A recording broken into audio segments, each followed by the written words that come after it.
Chers petits amis, voici un disque longue durée où vous retrouverez les célèbres personnages du grand film de Walt Disney.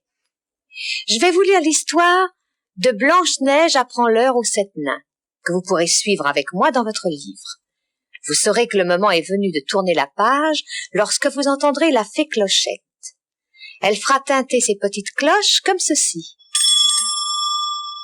Et maintenant, commençons.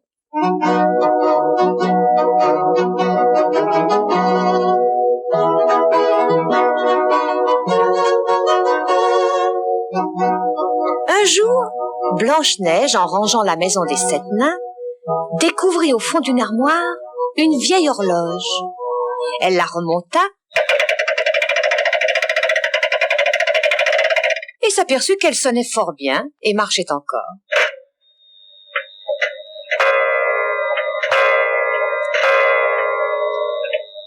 Elle demanda à Prof pourquoi cette horloge ne servait pas. C'est que, vois-tu, Blanche-Neige, nous ne savons pas lire l'heure. Nous aimerions bien y apprendre, surtout pour le matin, car nous nous levons avec le soleil. En été, c'est trop tôt, et en hiver, c'est trop tard. Et notre travail à la mine n'est pas régulier. Dormeur surtout disait qu'il voulait apprendre l'heure pour savoir quand il devait dormir et quand il devait travailler. Blanche-Neige décida donc de leur enseigner sans tarder à lire l'heure. Elle suspendit l'horloge à un clou planté dans un arbre et rassembla les 7 petits nains autour d'elle. C'était dimanche. Le soleil brillait à travers les arbres de la forêt et ses rayons plongeaient tout droit au centre de la clairière. On était donc au milieu du jour et Blanche-Neige mit les aiguilles, la petite et la grande, sur le chiffre 12, en haut du cadran. Puis, elle remonta la mécanique de l'horloge qui se mit à faire tic-tac, tic-tac et sonna 12 fois.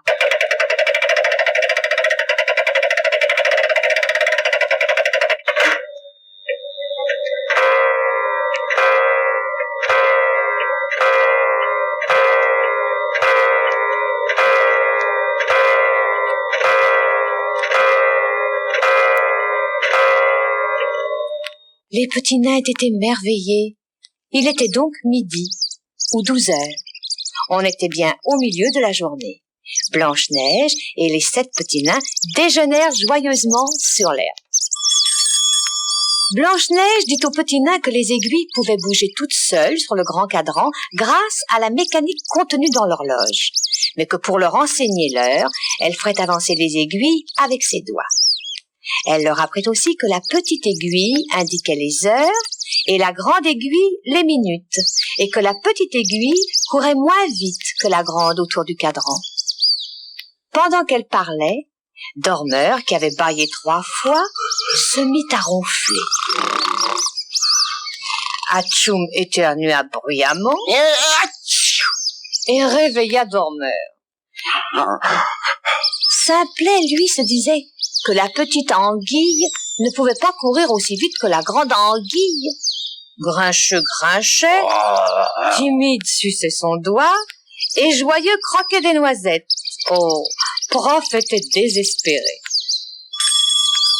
Blanche-Neige avait beaucoup de patience. Elle continua donc sa leçon.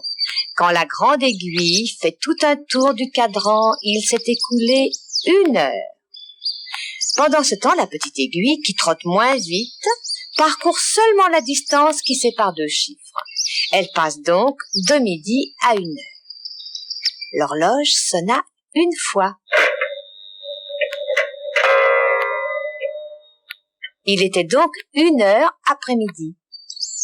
Dormeur se réveilla.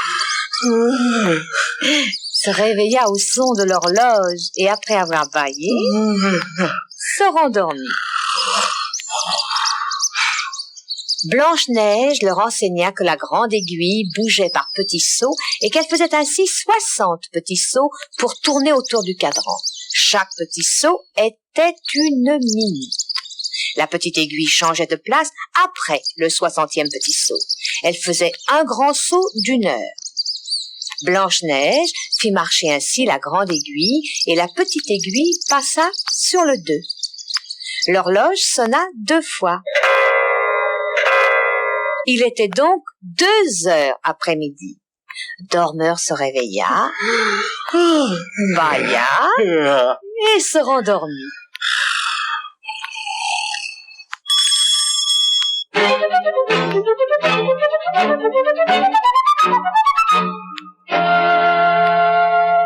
Timide demanda alors: Pourquoi la grande aiguille fait 60 petits sauts alors qu'il n'y a que 12 chiffres sur le cadran? Blanche-Neige lui expliqua qu'entre les chiffres, il y avait 5 petites barres. Chaque petite barre était 1 minute et que la grande aiguille sautait ainsi 5 fois entre les 12 chiffres, soit 5 multiplié par 12 égale 60 fois. Elle mit alors la grande aiguille sur le chiffre 1 et demanda à Prof quelle heure il était. Prof vit que la petite aiguille était toujours sur le 2. Il dit 2 heures. Et que la grande aiguille qui était sur le 1 avait donc sauté 5 petites barres. Il dit Il est 2 heures et 5 minutes. Atchoum éternua. Dormeur sursauta et dit 2 heures, 5 minutes. C'est l'heure de me réveiller. Blanche-Neige mit alors la grande aiguille sur le 3 et demanda à Grincheux de lui lire l'heure. Grincheux grogna un peu, puis pour montrer qu'il était aussi intelligent que Prof, il dit Bon, la petite aiguille est toujours sur le 2, il est 2 heures. La grande aiguille a sauté 5 barres, plus 5 barres, plus 5 barres, ça fait 15 barres. Et il est 2 heures et 15 minutes. Hein. Oh. Blanche-Neige, ravie, dit au petit nain que le cadran était comme un grand gâteau. Si on le découpait en 4 parts égales, chaque part s'appelait un quart, et que par conséquent, on pouvait dire 2 heures 15 minutes ou 2 heures et un quart. Timide et simplet regardait le cadran avec des yeux gourmands. Il le voyait transformé en pain d'épices. Timide dit alors à Blanche-Neige qu'il aimerait bien que le gâteau fût partagé en 2. Une demi-part pour lui et une demi-part pour Joyeux. Blanche-Neige mit alors la grande aiguille sur le 6 et demanda à Joyeux de lui lire l'heure. Joyeux vit que la petite aiguille était toujours près du 2. Il dit donc Il est 2 heures. La grande aiguille, elle, avait parcouru 6 fois 5 petites barres. Il compta sur ses doigts et dit Il est 2 heures plus 30 minutes, c'est-à-dire le demi du cadran. Alors Timide s'écria Il est 2 heures et demie.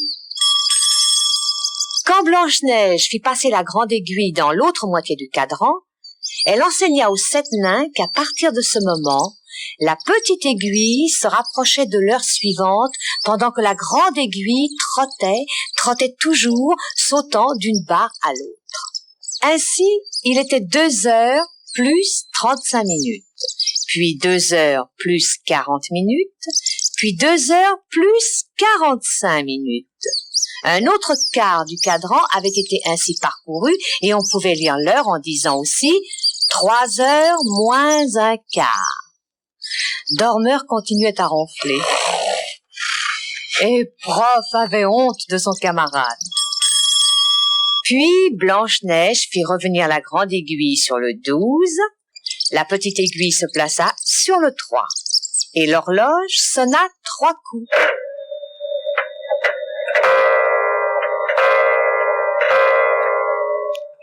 On était donc passé de 2 heures à 3 heures. 60 minutes avaient été parcourues.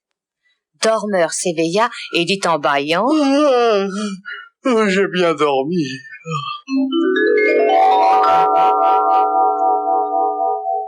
Alors tous les petits nains le secouèrent et le bousculèrent jusqu'à ce qu'il fût bien réveillé et tous en chœur lui répétèrent la leçon.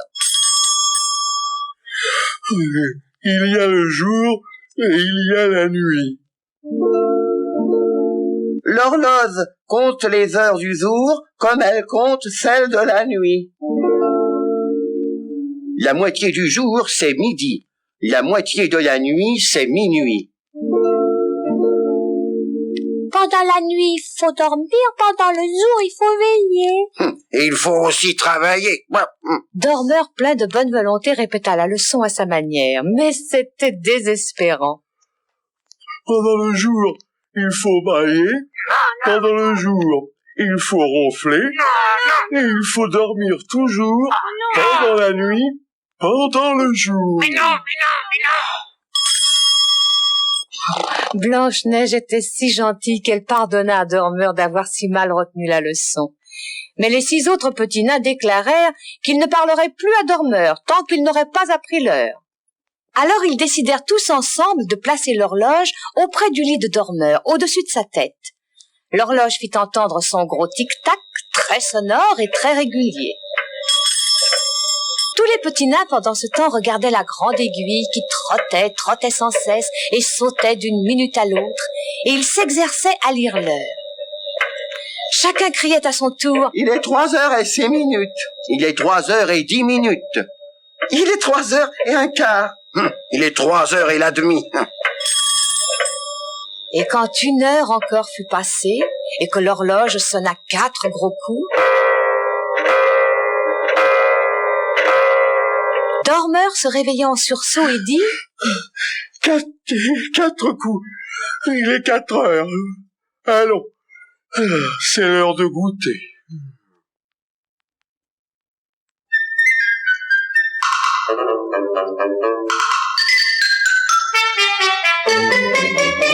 Sifflez en travaillant, c'est un bon stimulant qui vous rend le cœur plus vaillant. Sifflez un air joyeux, vous vous sentirez mieux, vous serez bien plus courageux pour chasser les soucis, les tracas, les ennuis et voir tout sous un jour brillant. Suivez ce remède excellent, sifflez en travaillant. Pour vivre heureux, toujours content, sifflez en travaillant. Sifflez en travaillant. La la la la la la. Pour vivre heureux, toujours content, sifflez en travaillant. Sifflez en travaillant.